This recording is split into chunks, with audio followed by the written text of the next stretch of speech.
Halo semua, cerita malam kali ini akan menceritakan cerita dari akun Twitter @payung_h11101101 yang berjudul Siapa Itu di Gerbong Belakang.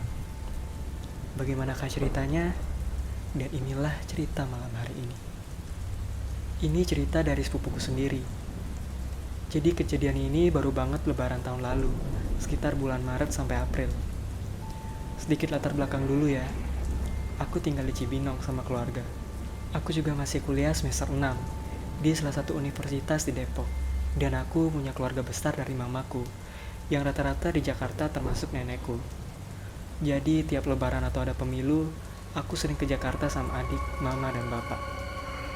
Waktu itu aku agak lupa, tapi yang jelas di bulan Maret aku sakit demam berdarah dan tipes yang mengharuskan aku untuk dirawat di rumah sakit. Di rumah sakit itu aku dirawat 1 minggu. Setelah 1 minggu aku ngerasa badan aku udah agak enakan nih, walaupun gak sepenuhnya sembuh. Akhirnya aku keluar dari RS dan itu pas banget 2 hari sebelum lebaran. Di rumah ternyata kondisi badanku lama sekali pulihnya. Akhirnya tanteku, sebut saja Tante Yuni, dari Jakarta nelpon nyaranin untuk dirawat di rumah nenekku saja di Jakarta. Karena di sana juga banyak orang yang gak bisa ngerawat aku. Cuacanya juga gak sedingin di Cibinong. Ditambah di sana ada pengobatan alternatif kenalan dari tanteku ini. Karena aku ngerasa badanku yang gak sanggup berjalan jauh ke Jakarta, akhirnya aku nunda-nunda terus pergi ke sana. Ujung-ujungnya aku ke Jakarta itu setelah lebaran selesai pas badan udah sanggup. Dulu belum seribet sekarang kalau naik kereta. Harus tes COVID dulu, vaksin dan segala macam. Walaupun dulu virus sudah masuk ke Indonesia. Disinilah awal mula hal-hal aneh terjadi.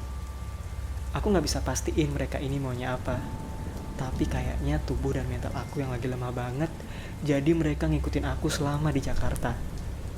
Awalnya aku maksain logis mikirnya, tapi di akhir cerita kayaknya ini udah ada yang gak beres. Karena aku sendirian ke Jakarta, aku sering banget laporan ke orang-orang terdekat aku, terutama sama pacar aku yang kebetulan kita LDR waktu itu. Jadi kayak orang pacaran pada umumnya aja, suka kirim pap atau foto lah lagi di mana atau lagi apa gitu. Jadi misalnya kayak nunjukin aku lagi ada di mana gitu. Awalnya oke-oke aja pas pacarku ini lihat foto dan segala macam yang aku kirim. Singkat cerita, nyampelah aku di stasiun tujuan akhir, yaitu di Jakarta. Di sana masih banyak orang yang mau berebutan pulang kampung, padahal udah kelar lebaran. Stasiun rame gak kayak hari biasanya. Di situ posisinya abis maghrib jam 6 di Jakarta ya. Dan stasiun aku dijemput kakak sepupuku. Langsung dianterin ke tempat beli obat alternatifnya ini. Gak expect sih, sampai sana penjualnya gelagatnya agak aneh. Ngeliatin aku gak kayak ngeliatin orang-orang pembeli yang lain. By the way, pengobatan ini bukan pijat-pijat gitu ya, tapi jual sejenis minuman herbal yang diracik secara fresh gitulah. Abis beli obatnya, aku cus ke rumah nenekku. Terus kakak sepupuku bilang gini, gak tahu bercanda apa gimana. Wih, lu sakit bukannya kurus malah tambah berat. Aku ya ketawa-ketawa aja sampai bilang, banyak kempes kali, hehehehe. Ya udah gitu doang. Aku juga nggak mikir aneh-aneh sebelumnya. Sampailah di rumah nenek. Ternyata ada saudara aku, sebut aja Tante Vio, kebetulan punya bayi yang bakal nginep juga di rumah nenekku sampai beberapa hari ke depan. Tapi pas masuk, hawa di rumah nenekku ini agak beda. Aku hafal banget suasana rumah ini. Selain plafonnya yang tinggi, di sini banyak lubang anginnya. Harusnya ya di sini adem, tapi justru sekarang di sini singgup, kayak pengap, lembab, panas gitulah pokoknya. Aku sampai tanya, habis ada tamu kesini mbah? Tanya aku gitu ke nenek. Katanya ya, Yaitu Tante Vio. Dia juga kemarin datangnya. Belum ada yang datang lagi hari ini. kata nenekku. Aku diam aja sih, mungkin karena akunya yang kecapean kali ya. Dan langsung aja aku masuk ke kamar nenekku yang udah disiapin. By the way, aku tidur sama nenekku ya. Sebelum istirahat, aku mandi. Di situ udah jam setengah 9 malam. Kira-kira, jadi kamar mandi yang aku pakai ini kamar mandi nenekku. Lokasinya di dalam kamar dia. Jadi mbahku saat itu di luar kamar. Kamar itu pokoknya kosong deh intinya. Di dalam kamar mandi aku denger ada orang yang lagi ngobrol yang seru banget, sampai ketawa berisik gitu. Awalnya aku seneng, ternyata ada keluarga yang datang lagi pralebaran. Aku keluar pakai anduk doang, pura-puranya ambil baju. Pas aku lihat ternyata sepi. Nggak ada siapa-siapa di dalam kamar. Pokoknya hening. Sampai aku penasaran akhirnya keluar kamar, ngintip dari pintu kamar. Ruang tengah dan ruang tamu pun kosong. Kayaknya benar lagi pada di teras atau di kamar masing-masing. Aku lanjut mandi cepet-cepet, karena hawanya juga udah gak enak. Karena udah capek banget, aku tidur dan kebangun jam 3-an. Sebelum bangun aku mimpi ngeliat sosok siluet cahaya. Pokoknya terang dalam bentuk manusia. Posisi dia duduk di TV nenekku sambil makan sesuatu. Waktu aku dekatin, sosok itu ngelurin tangannya yang di sana dia nawarin buah salak sama jeruk. Sebenarnya aku pingin ambil, tapi terlalu lama mikir, ditarik lagi tangan sosok itu dan gak lama dia pergi. Akhirnya aku bangun. Gak ngerasa pengen pipis, lapar atau ketakutan, akhirnya aku ke dapur buat ambil minum. Di dapur aku minum sambil agak bengong-bengong liatin meja makan. Di situ aku lihat satu tampah kecil isinya buah jeruk busuk dan salak yang udah berlendir. Awalnya aku lihat sih bingung, kenapa kok masih disimpan buah ini di sini.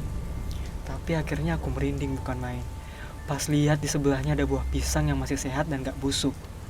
Iya, aku langsung mikir buah jeruk dan salak itu betul-betul yang dipegang atau dimakan oleh sosok siluet yang ada di mimpiku. Logikanya ya gini, satu tampah sama pisang tapi pisangnya gak apa-apa. Rasanya waktu itu aku pengen bergerak, tapi rasanya untuk menelan air yang aku minum pun susah. Keringat dingin langsung menjalar di tubuhku. Sampai akhirnya tenagaku kuat, aku lari sejadi-jadinya ke kamar. Oh iya, aku tidur sama nenekku. Mungkin waktu aku loncat ke atas kasur, nenekku agak kebangun.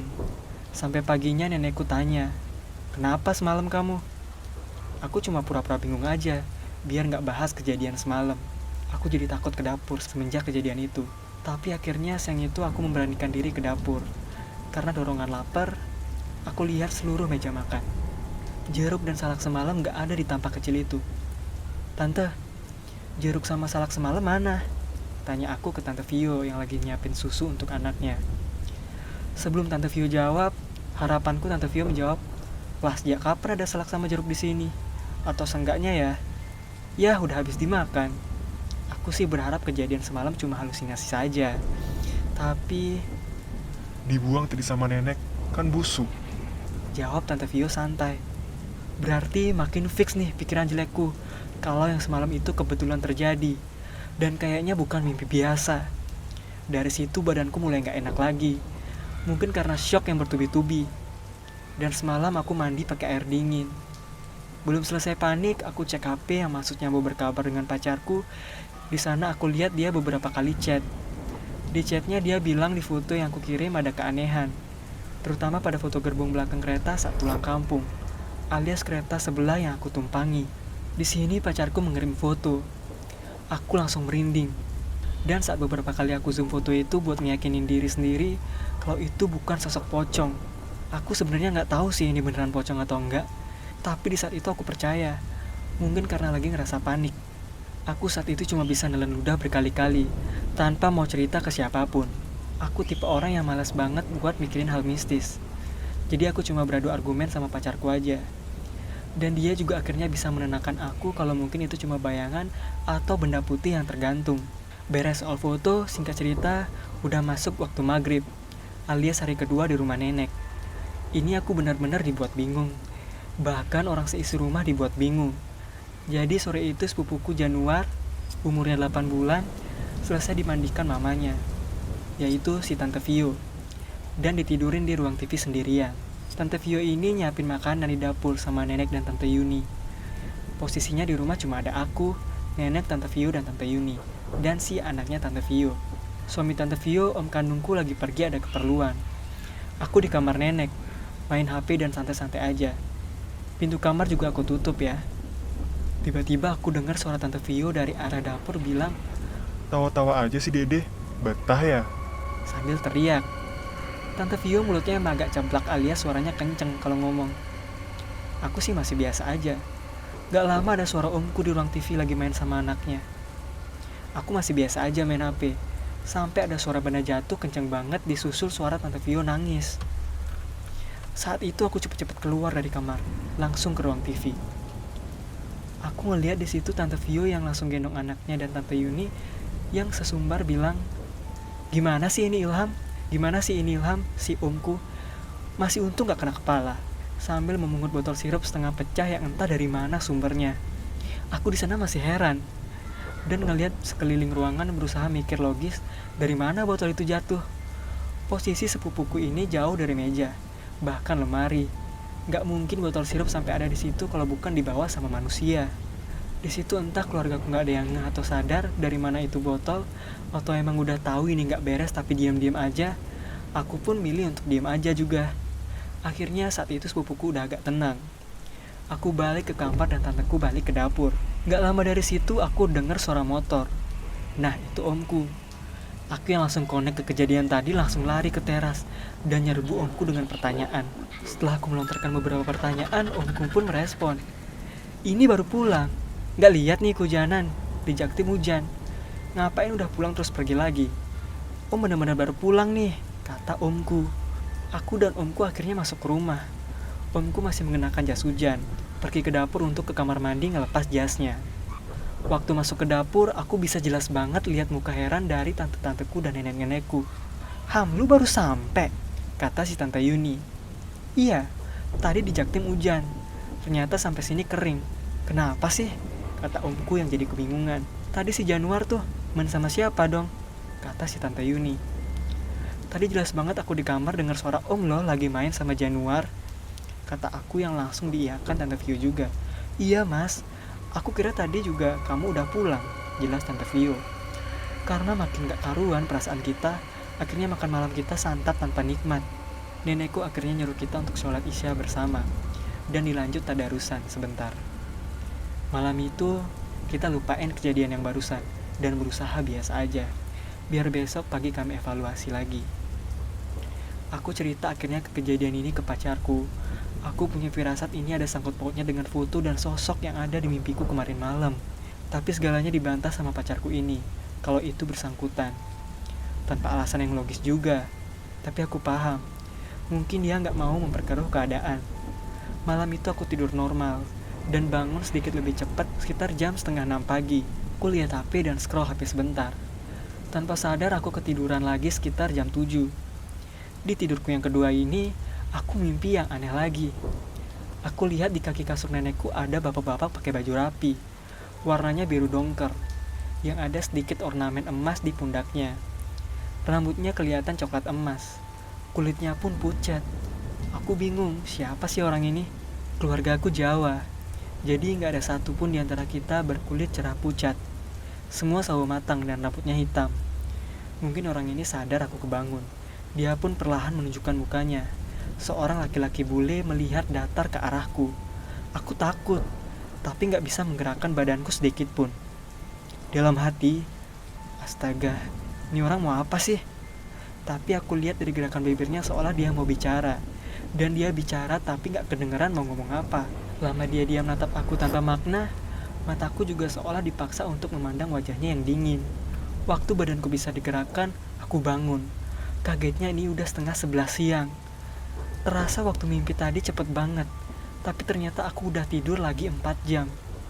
Aku pun cepet-cepet bangun, dan bantu-bantu nenekku beraktivitas. Ya, aku juga gak enak dong udah nginep tapi kerjanya cuma tidur. Di tidur aku yang panjang ini berasa kayak masih capek banget. Apa ini aku betul-betul belum pulih ya? Tapi benar-benar lemas dan badanku pada linu. Aku yang sok kuat ini pun akhirnya cerita ke nenekku. Setelah cerita sampai akhir, nenekku cuma ketawa dan menepuk pundakku beberapa kali. Dia pun nyuruh aku untuk sholat zuhur. Waktu sholat siang hari jam 12-an. Aku nurut aja. Selesai sholat, nenekku kembali nenangin aku supaya jangan terlalu dipikirin. Jangan takut sama jin atau semacamnya. Itu udah hal yang biasa katanya. Aku agak gak puas sama jawaban nenekku. Sorenya di hari itu, aku beli lagi nih minuman obat alternatif itu. Kemarin aku beli minumannya itu sekitar 45.000. Tapi ini jadi 55.000. Aku bilang sama penjualnya, gak kelebihan pak, naik ya harganya. Kata aku agak bingung dan kesal. Ini minumannya udah saya kasih beberapa rempah tambahan. Nanti setelah minum, ibadah ya, zikir dan ngaji. Kalau bisa nanti minta ditemani sama orang-orang sekitar. Jangan pernah sendirian ya, kata penjualnya sambil terus meminta maaf. Aku saat itu jadi agak gak enak. Sebetulnya kenapa harus ditambah rempah dan gak boleh sendirian? Aku tanya lagi lah dengan penjualnya kenapa. Kata penjual minuman ini, kamu fisiknya lemah. Gitu juga batinnya. Jadi mungkin kamu habis pergi jauh, ada yang ikut. Tapi kamu masih selalu sadar dan gak kesurupan. Karena kamu punya penjaga yang mungkin gak gitu kuat, tapi mampu melindungimu, kata si penjual itu. Aku yang masih gak paham, tapi antrian di belakang masih banyak banget. Ya udah aku kasih uangnya dan pulang ke rumah nenek. Sampai di rumah aku pun minum yang tadi aku beli. Aku pun sholat dan zikir. Aku ikuti perintah penjual tadi. Aku ngerasa saat itu agak enakan nih mulai sore itu sampai besoknya. Tapi ternyata gangguannya gak berhenti sampai di hari terakhir sebelum aku pulang. Aku pulang karena benar-benar udah gak tahan dan kesel banget harus berhadapan sama hal mistis. Baru juga sembuh, harus ada urusan lain lagi. Jadi malam sebelum aku pulang, aku lihat ada banyak sekali kecoa. Kayak hama karena banyak banget. Ngumpul di bawah kolong kursi ruang TV. By the way, kursinya tuh kayak kursi makan yang tinggi dan ada busa di dudukannya. Aku yang geli banget di situ langsung teriak manggil omku untuk basmi si kecoak itu. Omku pun sempat kesal karena mungkin di antara kami ada yang buang sampah makanan sembarangan. Tapi gak ada satupun yang mengaku. Sudah bersih, beberapa jam kemudian di kolong bangku itu ada lagi kecoak yang mengerubung. Karena kesal, kita sepakat gak ada yang boleh duduk di kursi itu, supaya kecoak itu gak balik lagi. Dan udah dipasang kapur barus juga. Sampai tengah malam, aku dengar Tante Yuni teriak. Kita semua serempak keluar kamar ngelihat ke arah ruang TV. Bener aja, Tante Yuni ngelihat di situ kecoaknya balik lagi. Bahkan kapur barusnya seolah gak mempan ngusir kecoak itu. Kita rame-rame di ruang TV bertanya-tanya, sama kejadian beberapa hari ini yang aneh banget. Sampai omku ini bilang, nih ada bekas dudukan, pasti yang suka buang sampah di kolong kursi, kata omku kesel. Ya lo, lihat sendiri Ham. Tadi kan lu keluar serempak. Gue juga baru lewat mau ke kamar mandi. Gue nggak duduk di sini, kata Tante Yuni. Kita semua pun diam. Aku cuma mandangin lekukan di busa kursi itu seperti bekas diduduki seseorang. Karena udah capek seharian kami beraktivitas, selesai bersihin kursi itu kita pun semua tidur. Keesokan paginya omku bengong di depan kursi itu. Beberapa kali memegang bagian busanya. Aku tanya, kenapa om? Rusak? Ini busa kalau dipencet balik kok. Ini kenapa lakukan duduknya masih awet dari semalam? Kata omku dengan polosnya. Aku yang langsung mikir kemana-mana langsung pingsan saat itu juga. Bangun-bangun udah sore, dan di situ aku lihat adik laki-lakiku udah jemput. Aku langsung siap-siap mengemas baju dan pulang malam itu juga ke Cibinong dengan adikku. Sebelum pulang, omku nyaranin hal yang sama untuk terus berdoa dan zikir. Jangan sampai bengong, dan selalu ditemani kecuali waktu tidur. Omku juga bilang, waktu aku pingsan dan dibawa ke kamar, Tante Vio yang lagi gendong Januar ikut menyaksikan. Januar di situ nangis kejer banget, sambil nunjuk-nunjuk arah kursi itu. Omku berasumsi ada sesuatu yang duduk di atas kursi itu, entah apa. Akhirnya karena kesel, omku membuangnya. Entah di mana kursi itu sekarang, dan omku nelpon adikku satu-satunya ini untuk menjemput aku aja. Aku pokoknya harus pulang dijemput, gak boleh sendirian naik kereta. Oh iya, dan setelah itu beberapa bulan kemudian, nenekku pun berani cerita soal apa yang terjadi sama aku. Nenekku bilang hal yang sama dengan tukang minuman herbal yang aku beli. Katanya aku diikuti oleh sosok penghuni yang ada di stasiun tujuan akhir itu. Stasiun ini ada dari zaman Belanda. Bangunannya masih dilestarikan, bahkan bunkernya pun masih dijaga dan dirawat. Bunker ini pun ternyata panjangnya sampai ke daerah B. Jadi pintu masuk bunker ini ya di stasiun ini dan di stasiun yang ada di daerah B. Sampai sekarang, aku gak tahu apa maksud sosok yang ngasih aku buah salak dan jeruk. Dan aku juga berasumsi kalau sosok bule yang aku lihat dalam mimpi itu adalah yang aku dari stasiun sampai ke rumah nenekku. Aku juga pernah ketemu sama teman kerja dari bapakku yang bilang kalau penjagaku seorang kakek tua yang mirip dengan almarhum kakekku. Ada yang bilang juga penjagaku berbentuk sebuah senjata, yang itu diperkirakan bentuknya seperti keris. Aku gak tahu juga maksudnya orang Belanda yang memegang keris dalam mimpiku itu apa. Aku sampai sekarang juga malas buat cari tahu, karena ini pengalaman paling gak layak buat inget-inget. Ya udah, inilah suatu pengalaman cerita untuk sekedar jadi memori dan pembelajaran supaya kalau lagi sakit mending didampingi kemanapun kalian pergi, dan selalu berdoa dimanapun kalian berada. Dan cerita malam ini pun berakhir.